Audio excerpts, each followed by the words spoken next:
할렐루야. 예수 그리스도 이름으로 하나님 말씀 증거하겠습니다. 우리 다 같이 사도행전 19장 1절 2절 말씀을 다 같이 찾겠습니다.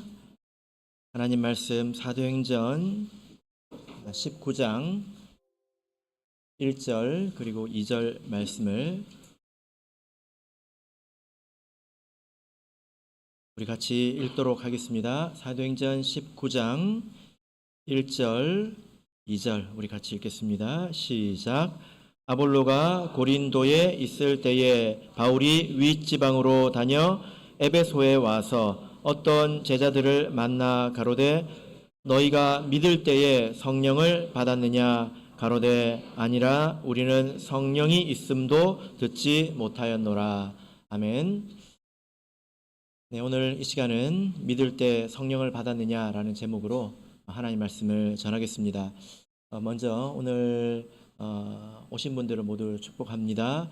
하나님의 은혜와 평강이 오늘 이 자리에 함께하신 우리 모든 성도님들과 또 초청받아서 함께하신 우리 모든 분들에게 함께하시기를 진심으로 축복합니다. 하나님을 통해서 여러분의 삶이 새로워지고 더욱더 풍성해지기를 진심으로 바랍니다. 우리 참예수교회는 이름이 좀 독특하죠. 참예수교회 이런 이름은 잘 없지 않습니까? 이제 영어로 하면 True Jesus Church인데요. 이 이름의 뜻은 예수님이 세우신 참된 교회, 예수님이 세우신 참교회 이제 그런 의미입니다. 세상에 많은 교단들이 있는데요. 이런 그 일반적인 교단과 비교했을 때 여러 공통점도 있고 그리고 또 차이점도 있습니다. 비슷한 점을 먼저 말씀드리자면 우리 교회는 유일하신 하나님을 믿습니다. 그리고 예수 그리스도를 이 땅에 오신 하나님으로 믿고 그리고 또 성경을 유일한 경전으로 우리가 믿습니다. 그러나 또 차이점도 있죠. 가장 큰 차이점은 대표적으로 우리가 안식일을 성일로 지킨다는 것입니다. 그리고 오늘 주제의 말씀과 같이 또 성령에 관해서도 조금 차이점이 있습니다. 먼저 오늘 말씀을 통해서 이 성령에 관한 말씀을 전하고자 하는데요. 오늘 말씀의 내용을 먼저 간략하게 말씀을 드리겠습니다. 1절을 보시면요. 아볼로가 고린도에 있을 때에 바울이 윗지방으로 다녀 에베소에 와서 어떤 제자들을 만나 이렇게 말하고 있습니다. 바울이라고 하는 사도가 하나님의 일꾼이 에베소라고 하는 지역에 왔습니다. 이렇게 왔는데요. 거기서 어떤 제자들을 만났다 이렇게 말하고 있습니다. 이 어떤 제자들이 누구냐면 세례 요한이라고 하는 사람의 제자인데요. 이 세례 요한은 예수님께서 일하시기 전에 예수님의 길을 예비했던 그런 하나님의 종이었습니다. 그런데 이 세례 요한에게 세례를 받고 예수님이 등장하기 전에 아마 먼 나라로 이제 떠나게 된 것 같습니다. 그 사람의 제자가 있다는 것을 바울 사도가 알고 그들을 이제 만났죠. 우리나라 성경에는 그 제자들을 만났다라고 기록되어 있어서 우연히 이렇게 마주친 것처럼 되어 있지만 사실은 찾았다는 의미입니다. 이런 사람들이 이곳에 있다라는 것을 이미 알고 그 사람들을 찾아다녔다는 것입니다. 찾았다라고 말하고 있습니다. 그래서 이 사람들을 찾아서 만났을 때에 바울 사도가 제일 먼저 한 것은 그들에게 질문하는 것이었습니다. 그 질문이 뭐였을까요? 자, 2절을 보시면 가로되 너희가 믿을 때 성령을 받았느냐 이렇게 처음 만났는데 제일 먼저 말한 것이 질문하는 거였다는 것입니다. 어떤 질문이죠? 너희가 믿을 때에 성령을 받았느냐? 라고 물어봤다는 것입니다. 그때 그 세례 요한의 제자들이 대답한 것이 무엇이냐면 3절을 보시면요. 바울이 가로되 2절을 보시면 우리는 성령이 있음도 듣지 못하였노라. 성령을 받았느냐? 라고 물어보니까 성령이 뭔데? 이렇게 물어본 거예요. 그러니까 바울 사도가 이제 다시 두 번째 질문을 하죠. 3절을 보시면 그 두 번째 질문이 뭘까요? 그러면 너희가 무슨 세례를 받았느냐? 그 사람들이 대답하기를 세례 요한의 세례다 이렇게 질문을 하고 답변을 했습니다. 그래서 이 바울 사도가 두 번의 질문을 했는데요. 이 질문은 궁금해서 한 질문이 아닙니다.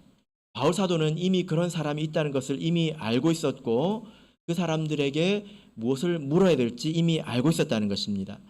이 질문은 몰라서 궁금해서 물은 것이 아니라 그 질문을 통해서 그 사람들을 바르게 인도하기 위해서 짚을 것을 이제 질문을 했다는 거죠. 그 사람들의 생각을 열기 위해서 질문을 한 것입니다.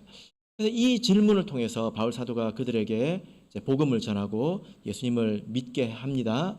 그래서 그 사람들이 이후에 어떤 일을 할까요? 5절을 보시면 저희가 듣고 주 예수의 이름으로 세례를 받았다는 것입니다. 이 사람들이 세례 요한에게 세례를 받았는데 이제는 주 예수의 이름으로 세례를 받았다. 그리고 나서 그들이 기도를 합니다. 세례를 받은 이후에 기도를 합니다. 그 기도를 하고 나서 그들이 성령을 이제 받았다라는 내용이 있습니다. 그 사람들이 모두 몇 명 정도 될까요? 7절을 보시면 모두 12사람쯤 된다 이렇게 말씀을 하고 있습니다. 그래서 이렇게 그 사람들이 믿음 안에 들어와서 하나님을 받아들이고 하나님의 자녀가 된 것은 바로 이 질문으로 인한 것인데요. 너희가 믿을 때 성령을 받았느냐? 이것은 아주 의미 있는 질문이고 이 질문을 통해서 여러 가지 생각을 해볼 수가 있습니다. 성령이라고 하는 것이 아직 익숙하지 않은 분도 많이 계실 텐데요. 성령은 거룩한 영이라는 뜻입니다. 하나님의 영을 말합니다. 하나님의 영이 눈에 보일까요? 예, 하나님의 영은 눈에 보이지 않죠. 그죠? 그런데 여기서 어떻게 표현하고 있냐면 성령을 받는다 이렇게 표현을 하고 있습니다. 그러니까 성령을 우리가 받을 수 있다는 것이고 성령을 받아야 한다는 것입니다. 받는 게 뭔지 아시죠? 그죠? 제가 이렇게 뭔가를 여러분에게 딱 드리면 여러분이 이렇게 받지 않습니까? 성령을 그렇게 받는다고 이야기를 하고 있습니다. 자, 그 다음에 보이지 않는 성령이지만 성령을 받은 것은 알 수 있다는 것입니다. 이것이 참 신비한 일이죠. 성령은 보이지 않습니다. 아마 이 자리에서 성령을 받으신 분들도 성령을 보신 적이 있는가? 라고 물어보면 이제 아마 없을 거예요. 그죠? 근데 성령을 받은 것은 알 수 있다는 것입니다. 자기도 알 수 있고 다른 사람도 또 알 수 있다라는 거죠.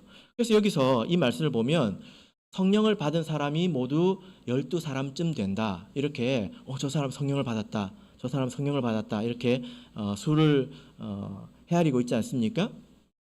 자, 그래서 성령을 받은 것을 우리가 알 수 있다라는 것입니다. 그리고 성령을 받는 것은 예수님을 믿는 것과 관계가 있다는 것을 알 수 있습니다. 여기서 질문이 무엇입니까? 너희가 믿을 때에 성령을 받았느냐? 사실 성경의 원문을 가지고 정확하게 질문을 하자면 너희가 믿은 이후로 성령을 받았느냐? 믿은 후에 성령을 받았느냐? 믿고 나서 성령을 받았느냐? 이런 의미입니다. 그러니까 믿는 것과 성령을 받는 것은 관계가 있다는 거예요. 그런데 엄밀하게 보자면 믿는 것 자체가 성령을 받은 것은 아닙니다. 지금 이 사람들도 보면 믿고 세례를 받고 그 이후에 기도할 때 안수를 받음으로 성령을 받았다 이렇게 말씀을 하고 있지 않습니까? 성령을 받을 때 이와 같은 내용은 성경에 여러 군데가 있습니다.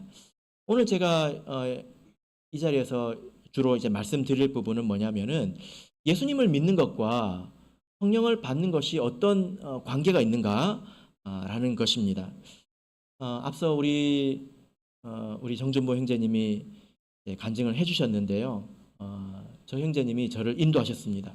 제가 그렇게 왜 이렇게 순순하게 따라왔을까? 성령의 감동일까? 그때 저에게 그렇게 간절하게 어딘가를 가자고 한 사람이 없었습니다. 예, 누군가 간절히 찾는 사람이 아니었기 때문에 제가 좀 약했던 것 같습니다. 물론 이제 하나님께서 그렇게 은혜를 주신 거겠지만요. 저도 예수님을 안 믿던 사람이었습니다. 그리고 이제 우리 주모 형제님 세례를 받으신 후에 그 다음 해에 저는 세례를 받았고 성령은 우리 12월 달에 그해 12월 달에 제가 성령을 먼저 이제 저도 받았습니다. 그런데 그래서 제가 안 믿는 사람의 입장을 그래도 좀 이해하는 편이라고 생각을 합니다. 예수님을 믿지 않는 사람의 입장에서 예수님을 믿는다고 하는 것은 참 쉬운 일이 아닐 거라고 생각이 됩니다. 안 믿는 것이 어쩌면 당연하지 않나? 이렇게 생각이 됩니다. 왜냐하면 교회에서 하는 이야기들이 좀 터무니없어 보이거든요. 좀 말이 안 되는 이야기인 것 같습니다. 교인들의 행실이 모범이 되느냐 아니면 모범이 되지 못하느냐 이런 걸 좀 떠나서 그들이 믿고 있는 바를 정말 그렇게 믿을 수 있나? 진짜 그렇다고 받아들일 수 있나? 이렇게 저는 생각이 되더라고요. 왜냐하면 이 교회 안에 오면 이 세상에 종말이 있다느니, 그리고 눈에 보이지 않는 하나님이 있고 그 하나님이 사람들을 심판하시고 천국과 지옥이 있고 예수라고 하는 어떤 사람이 실존했는데 그 사람이 하나님이고, 이런 것들을 이제 믿으라고 하는 거니까. 그럼 뭐 이제 믿는 것은 좋은데 그걸 믿기 위해서 시간도 써야 되고 또 돈도 써야 되고, 그리고 이 세상에서 좋아하던 술도 끊어야 되고 담배도 끊어야 되고, 이제 이런 것들 때문에 참 하나님을 믿기 시작하는 것은 그 문턱이 참 높지 않나 이렇게 생각이 됩니다. 그래서 기독교에 대해서 호감이 있다 하더라도 이런 내용을 처음부터 이렇게 믿음으로 받아들이고 믿음 안으로 이렇게 진입하는 것은 쉬운 일은 아닌 것 같아요. 제가 생각할 때. 그래서 예수님께서 이 땅에 계셨을 때 사람들이 예수님에게 요구한 것이 있습니다. 뭘까요? 예수님을 보니까 말씀을 참 잘하시거든요. 그리고 참 이상한 일들도, 신기한 일들도 행하셨습니다. 병자도 고치기도 하고 이제 그러셨단 말이에요. 그래서 저 사람은 참 훌륭한 사람이구나. 그렇게만 됐으면 사람들이 다 예수님을 존경했을 것입니다. 저 사람은 참 능력 있는 사람이구나. 그럼 다 좋아했겠죠. 그런데 예수님께서 뭐라고 하셨냐면, 나는 하나님의 아들이다. 나는 일반적인 사람이 아니라 나는 하나님의 아들이다. 그러니까 사람들이 에이, 그건 좀 이렇게 생각을 한 것입니다. 좋은 사람인 것은 알겠는데 능력 있고 성품도 좋고 사랑을 실천하고 깨달은 것이 많고 지혜로운 사람인 것은 내가 알겠는데 하나님과 자기를 동등하게 여기니까 그건 좀 받아들이기가 힘들죠. 그죠? 그래서 마태복음 16장 1절을 보겠습니다. 사람들이 그래서 한 말이 있습니다. 마태복음 16장 1절, 마태복음 16장 1절 보시면요, 이렇게 말씀하고 있습니다. 마태복음 16장 1절, 바리새인과 사두개인들이 와서 예수를 시험하여 하늘로서 오는 표적 보이기를 청하니. 자, 여러분, 이게 무슨 말일까요? 사람들이 예수님께 하늘로서 오는 표적을 구했단 말입니다. 이게 무슨 말이냐면, 예수님, 당신이 훌륭한 사람이고 능력 있고 지혜 있는 거 알겠습니다. 근데 하나님의 아들이라고 하는 건 좀 너무하지 않습니까? 만약에 그 말이 정말이라면 우리 모두가 인정할 만한 그런 표적을 한번 보여줘 보십시오. 그걸 한번 증명해 보세요. 이렇게 요구를 한 것입니다. 예수님께서 병자도 고치고, 심지어 나병은 천벌이라고 해서 낫는 병이 아니거든요. 그럼 병도 고치시고 나면서부터 앉은 병이 된 자들도 고치셨습니다. 그리고 심지어 흉악하게 귀신 들린 자도 치유를 하셨지요. 근데 그런 걸로는 불충분하다는 거예요. 그것 말고 진짜 확실해서 모든 사람도 부정할 수 없는 그런 것들을 한번 보여줘 보세요. 그러면 내가 믿을게요. 이렇게 이야기를 했습니다. 예수님께서 그런 요구를 듣고 기분이 좋으셨을까요? 나쁘셨을까요? 네? 자, 우리 4절을 보겠습니다. 마태복음 16장 4절. 마태복음 16장 4절 읽겠습니다. 같이 읽어보겠습니다. 시작. 악하고 음란한 세대가 표적을 구하나 요나의 표적밖에는 보여줄 표적이 없느니라 하시고 저희를 떠나가시다. 기분이 좋으셨을까요? 안 좋으셨을까요? 별로 안 좋으셨던 것 같아요. 이 말씀을 읽어보니까. 표적을 한번 보여줘 보세요 하니까 악하고 음란한 세대가 표적을 구하나 이렇게 지금 말씀하고 있지 않습니까? 사실 좀 배경 설명이 필요한데요. 예수님께서 왜 이렇게 좀 불쾌하셨냐면 사람들이 믿기 위해서 정말 궁금해서 물은 것이 아니라 안 믿기 위해서 구한 것이기 때문입니다. 말꼬리 잡는 거 아시죠? 그죠? 그런 사람은 당해낼 도리가 없거든요. 안 믿기 위해서 이렇게 한번 보셔보세요. 왜냐하면 사실 예수님께서 그 이전에도 많은 일들을 이미 행하셨습니다. 그런 걸 통해서 충분히 믿을 수도 있습니다. 근데 끝까지 따져서 눈꼽만큼도 빈틈이 없는 이런 걸 하나 보여줘 보세요. 그러니까 예수님께서 악하고 음란한 세대가 표적을 구한다 이렇게 책망을 하신 거죠. 사실 표적을 구하는 것 자체가 나쁜 것은 아닙니다. 그들의 마음 상태가 나쁜 것이죠. 그죠? 예수님께서도 이미 다 알고 계십니다. 우리가 어쩌면 평생 예수님을 믿지 않고 살아왔는데 느닷없이 예수님이라는 분을 믿고 그분이 구세주이고 또 하나님이시라는 것을 믿고 그분을 의지하며 산다. 이게 어렵죠. 그러면서 내 삶의 어떤 습관이나 방식, 목표 이런 것들을 죄다 바꿔야 된다고 하는 것은 상당히 어려운 일입니다. 그렇기 때문에 정말 뭔가 확실한 것을 구하는 것 이것이 나쁜 것이 아니죠. 그래서 우리 준모 형제님도 구할 때 하나님께서 나에게 이런 은혜를 주시기를 그래서 확실하게 자기가 하나님을 믿기를 구했지 않습니까? 근데 예수님께서 준모 형제에게 악하고 음란한 세대가 표적을 구하나 이렇게 안 하셨잖아요. 그죠? 왜냐하면 믿기 위해서 한 것이기 때문입니다. 찾기 위해서 한 것이죠. 그래서 예수님께서 우리에게 그런 것이 필요하다는 것을 다 아신다는 것입니다. 생각해 볼 거리, 또 믿을 만한 것들을 찾는 것이 당연하다는 것입니다. 그래서 이 악하고 음란한 세대이지만 그들에게도 하나의 표적을 주시겠다고 말씀을 하셨는데요. 그 표적이 무엇입니까? 요나의 표적. 4절을 보면 요나의 표적 밖에는 보여줄 표적이 없다. 그러니까 하나는 있다는 것입니다. 어떤 표적이죠? 요나의 표적이라는 것입니다. 여러분 이렇게 생각을 해봐야 합니다.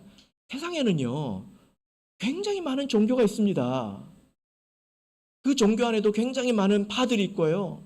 이 세상에 또 사상은 또 얼마나 많습니까? 많은 사상들이 있습니다. 저마다 다 자기들이 옳다고 주장하지요.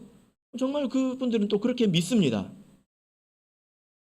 그런데 옳다고 주장만 할 것이 아니라 자기들이 옳다고 하는 것을 보여야 된다는 것입니다. 그래야 사람들이 믿고 따르지 않겠습니까?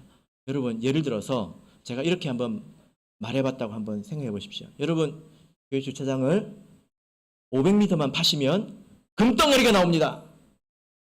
오늘 점심 먹을 때 누가 파는지 제가 한번 볼게요. 금덩어리가 나온다고요. 다 웃고 계시고 아무도 제 말 안 믿으시는 거죠. 진짜면 어떡할래요? 이 말을 듣고 이 말만 듣고 진짜인가 보다. 저렇게 만약에 제가 이야기한 것이 아니라 되게 훌륭한 분이 말했다면 저렇게 훌륭한 분이 저렇게 말했다니 진짜 아닐까 해가지고 500m 팔려면 얼마나 걸릴까요? 예? 10년 걸릴까요? 굉장히 오래 걸리겠죠. 그렇게 하실 분 계십니까? 그러니까 누가 주장한다고 해서 그 말을 우리가 다 듣지 않잖아요. 생각을 해봐야 하는 것입니다. 예를 들어 저는 처음에 예수를 믿지 않았기 때문에 이런 과정을 거쳐서 들어왔습니다. 우리 준모 형제님도 마찬가지고요. 예를 들면 불교를 한번 생각해 보십시다. 제가 불교를 비하하는 건 절대 아닙니다. 그쪽의 내용을 아주 간단하게 이야기한다면 열심히 수행하면 극락왕생한다. 이건 아닙니까? 극락에 간다, 천국에 간다 그런 건 아닙니까? 그러면 내가 이 말을 듣고 열심히 내 삶을 바쳐서 수행하기 전에 그 말이 참인지 거짓인지 알아봐야 될 것 아닙니까? 거기서 증명을 해 보여야 될 것 아닙니까? 그러면 내가 그것을 믿고 그렇게 내가 내 시간과 에너지를 투자하지 않겠느냐라는 것입니다. 말만 가지고는 믿을 수가 없다는 거예요. 그죠? 예수님께서도 이걸 아셨다는 것입니다. 예전에 제가 그 중국에 가서 들은 이야기인데요. 제가 호남성에 갔었습니다.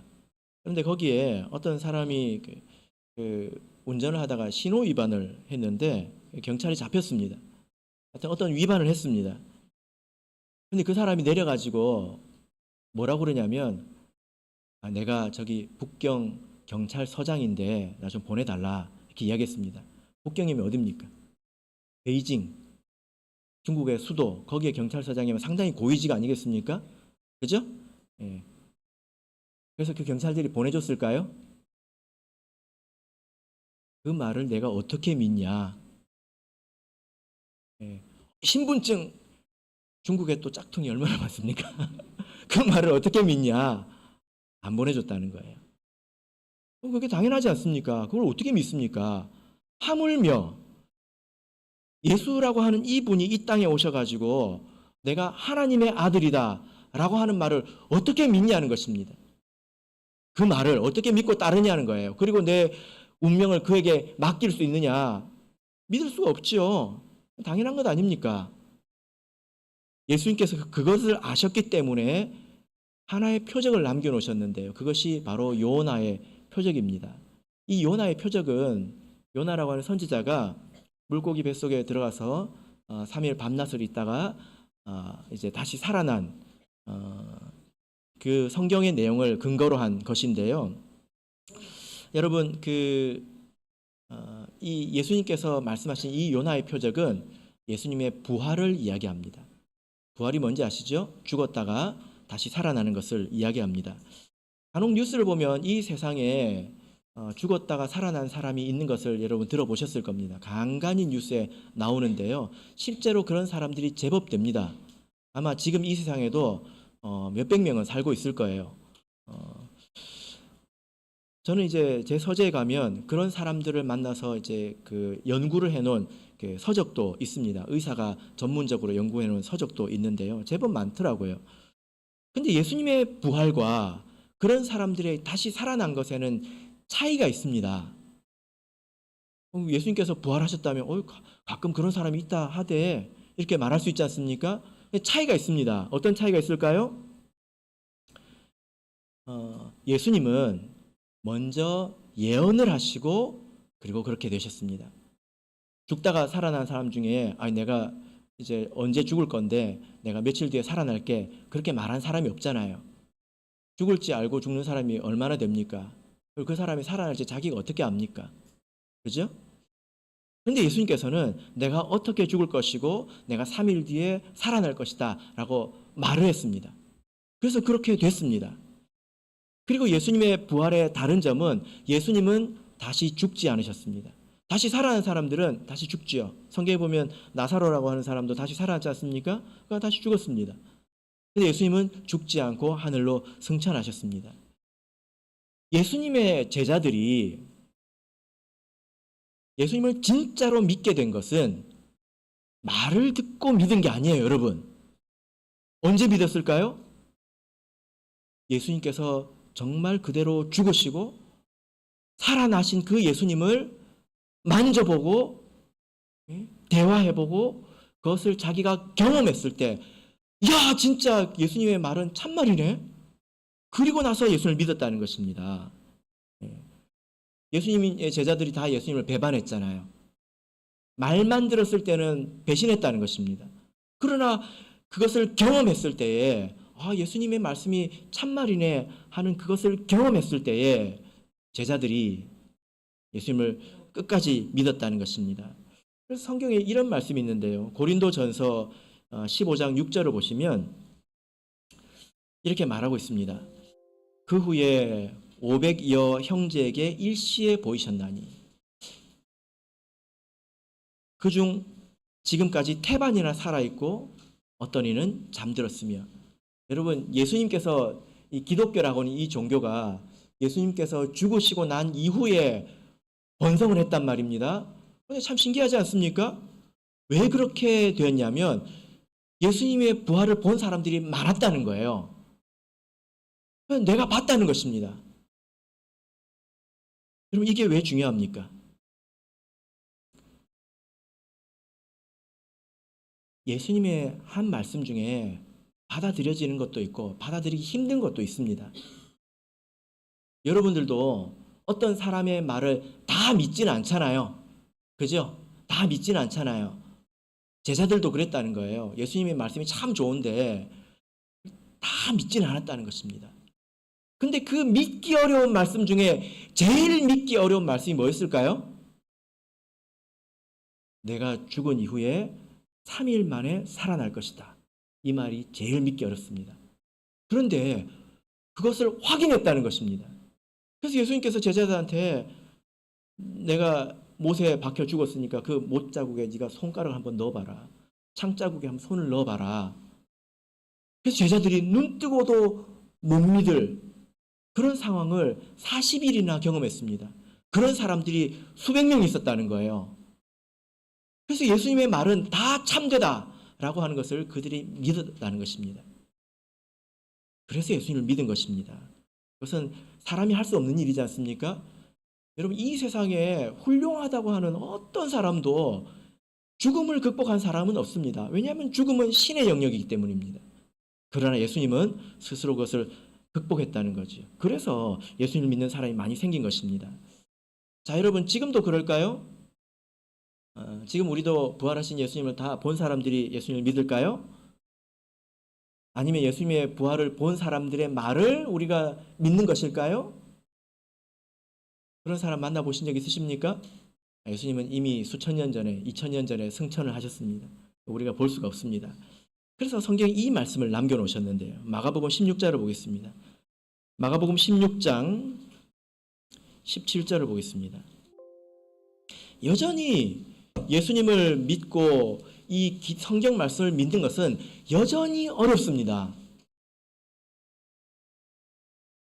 그래서 하나님께서 우리에게 그 제자들에게 하나의 표적을 남겨두신 것처럼 지금 우리에게도 표적을 남겨주셨다는 거예요. 마가복음 16장 17절, 자, 같이 읽겠습니다. 마가복음 16장 17절 읽겠습니다. 시작. 믿는 자들에게는 이런 표적이 따르리니 곧 저희가 내 이름으로 귀신을 쫓아내며 새 방언을 말하며. 믿는 자들에게는 무엇이 따른다고요? 그들에게 말만 있는 게 아니라는 것입니다. 무엇이 따릅니까? 표적이 있다는 거예요. 표적은 확인할 수 있는 것이거든요. 사인이라는 것입니다. 이런 게 있다는 것입니다. 어떤 표적이 있습니까? 내 이름으로 귀신을 쫓아내며 새 방언을 말하며. 그 중에 이 표적 가운데 새 방언이라고 하는 표적이 있습니다. 방언이라고 하는 것은 사투리죠. 전라도 방언, 경상도 방언, 이렇게 사투리이지 않습니까? 그런데 새 방언이라고 하는 것은 새롭다는 것입니다. 세상에 있는 방언은 새 방언이 아니죠. 그죠?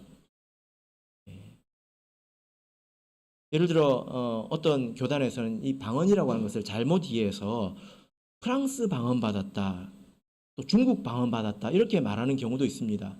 근데 프랑스 방언은 이미 있는 거지 않습니까? 그죠? 그러니까 새 것이 아니죠.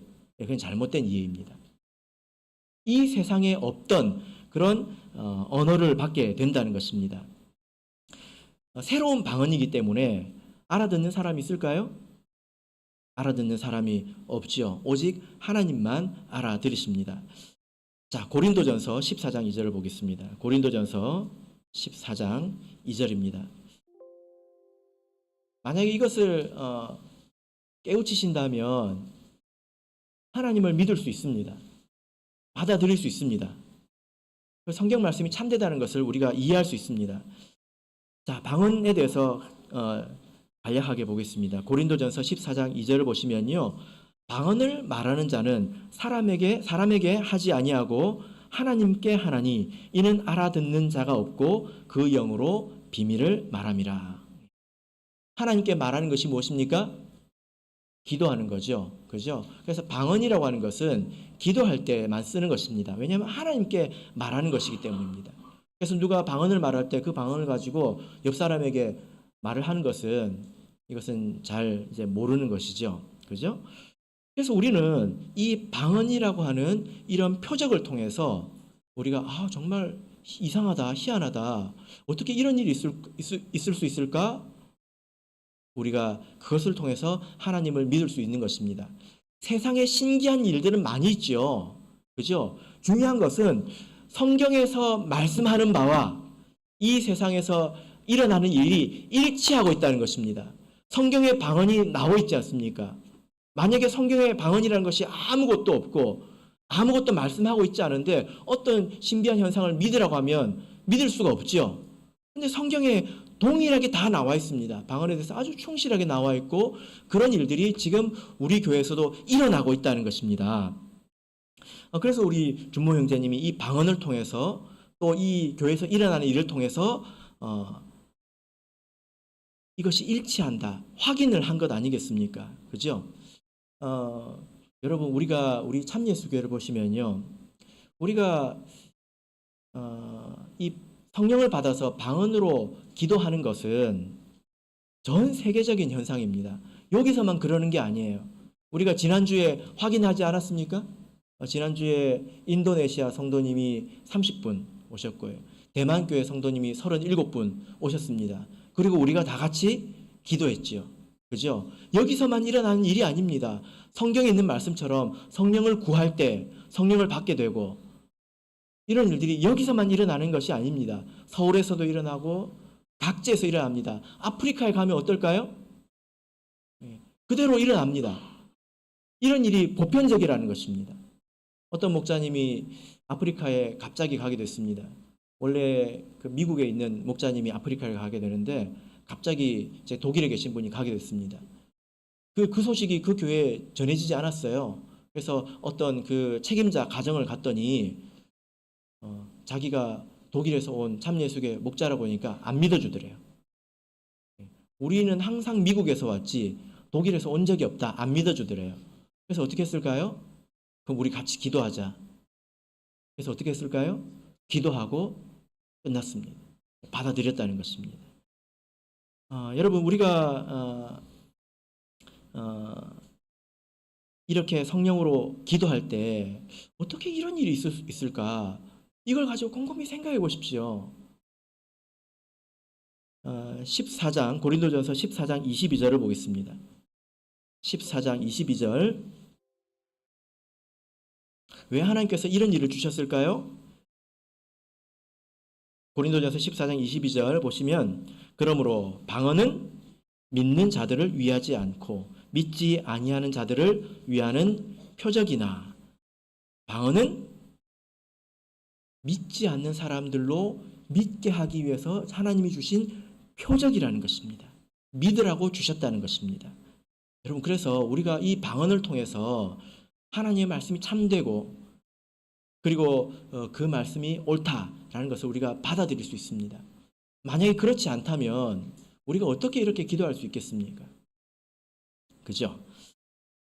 그리고 우리가 이 방언 기도를 통해서 하나님께서 우리의 기도를 들으신다는 것을 압니다. 얼마나 많은 사람들이 이 방언 기도를 통해서 병고침을 얻고 그리고 이 귀신을 쫓아내고 하나님의 응답을 받은 일들이 얼마나 많습니까? 그것은 다 말하기 힘들 정도로 많이 있죠. 그죠? 그래서 우리 오늘 이 자리에 오신 모든 분들께서도 정말 하나님께서 정말 계시는 것일까? 우리가 모든 것을 한 번에 다 해결할 수는 없지만 그러나 이것을 단초로 해서 우리가 생각을 해보신다면 정말 이것이 옳구나. 내 삶이 끝나면 모든 것이 끝나는 것이 아니라 내가 하나님 앞에 이르게 되고 하나님께서 내 삶을 심판하실 것이구나. 이것까지도 여러분이 다 믿을 수 있습니다. 다 확인할 수가 있습니다. 그러면 우리가 어떻게 성령을 받을 수 있을까요? 마지막으로 이것만 말씀을 드리도록 하겠습니다. 자, 사도행전 8장을 보겠습니다. 사도행전 8장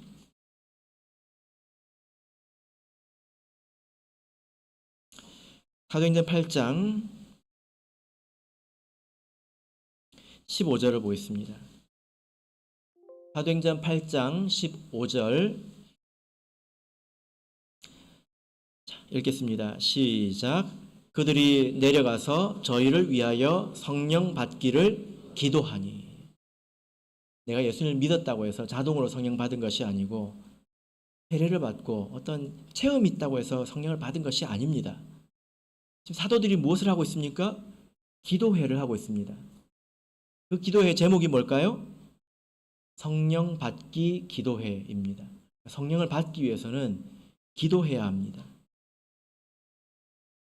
누가복음 11장 13절을 보시면 너희가 악할지라도 좋은 것을 자식에게 줄 줄 알거든 하물며 너희 천부께서 구하는 자에게 성령을 주시지 않겠느냐. 구하는 자에게 성령을 주신다는 것입니다. 저도 이제 오늘 우리 준모 형제님 간증을 다시 들으면서 사실 직접 이렇게 쭉 이야기를 들은 건 저도 사실 처음이거든요. 그리고 그 현장에 있었던 또 사람으로서 또 그때 이야기가 또 생각이 나더라고요. 우리 준보 형제님이 교실에서 기도를 했습니다. 네, 믿음이 충만해가지고 교실에서 기도를 했습니다. 한 4-5명 정도가 있었는데요. 모두가 당황했습니다. 저 빼고 저는 그래도 좀 경험해봤으니까 모두가 당황했고 그래서 친구들이 말리는데 기도를 그치지 않았습니다. 네, 너무 충만해가지고 밖에서 무슨 일이 일어나는지 몰랐던 거죠. 그래서 제가 마쳤습니다. 어떻게 마쳤을까요? 박수를 2번 쳤거든요. 네, 그 기억하고 있는지 모르겠습니다. 제가 책상을 쳤는지 박수를 쳤는지 모르겠습니다. 하여튼 그렇게 해서 이제 마쳤습니다. 그리고 제가 성령을 이제 사실 제가 놀러 교회 이제 가자고 하니까 왔죠. 가자고 하니까 왔죠. 그런데 그때가 수능 한 2-30일 앞둔 시절이었거든요. 그러니까 그렇게 막 여유가 있었던 때는 아니었습니다. 근데 어느 날 굉장히 상기된 표정으로 자기가 성령을 받았다는 거예요. 너무 기분이 좋아가지고 이제 같이 교회를 갔습니다. 그 전에 제가 한번 봤지만 이 사람들은 원래 그랬던 사람, 제 기준에서는 원래 그랬던 사람이니까 그런가 보다 저는 생각을 했죠. 근데 준모 형제는 원래 그랬던 사람이 아니잖아요. 바뀌었지 않습니까? 그리고 제가 저런 마음으로 크게 기도했는지 몰랐어요. 하여튼 되게 크게 기도를 하더라고요. 기억하실지 모르겠지만 밤에 기도를 하고 있는데요. 충만하게 기도를 하고 있는데 갑자기 문소리가 울렸습니다. 끼익 하고 문소리가 울리더니 이상한 소리가 하나 더 나왔습니다. 기도실에서 이영한 장로님이 주무시고 계셨거든요. 근데 그동안에는 저희가 조용히 묵도하고 이렇게 가니까 주무셨는데 그 크게 기도하니까 장로님이 깨신 거예요. 기억나십니까? 장로님이 이제 기도를 하시면서 오는 거예요. 기도 소리가 점점 저한테 가까워졌습니다. 내가 거의 정신을 잃을 뻔했습니다. 그래서 이제 저한테 안수기도를 해주셨습니다. 그래서 제가 그때 이게 도대체 뭐지? 내가 진지하게 한번 생각을 해봐야 되겠다. 원래 제가 그렇게 진지한 사람은 아니었거든요. 진지하게 한번 생각을 해봐야 되겠다. 예. 그리고 제가 성경을 이제 가르쳐 주는 걸 배우고 제가 그 이후에 성령을 구해서 저도 성령을 충만하게 받았습니다. 그때 우리 시우 형제님도 옆에서 같이 기도를 해주셨는데요. 예, 나중에 제가 성령을 받을 때 눈 감고도 아셨대요. 그만큼 제가 성령을 충만하게 받았습니다.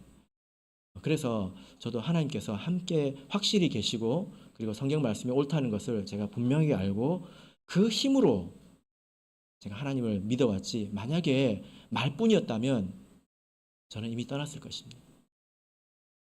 그래서 오늘 이제 마칠 때 우리가 방언으로 기도할 것입니다. 그리고 이곳에 성령을 받지 않으신 분도 계실 텐데요. 두려워하지 마시고 앞으로 나오셔서 성령을 구하시길 바랍니다. 하나님이 만약에 계시다면 하나님을 믿는 것이 가장 중요하지 않습니까? 그러면 여러분의 삶에도 더욱더 큰 은혜가 넘칠 것입니다. 아멘.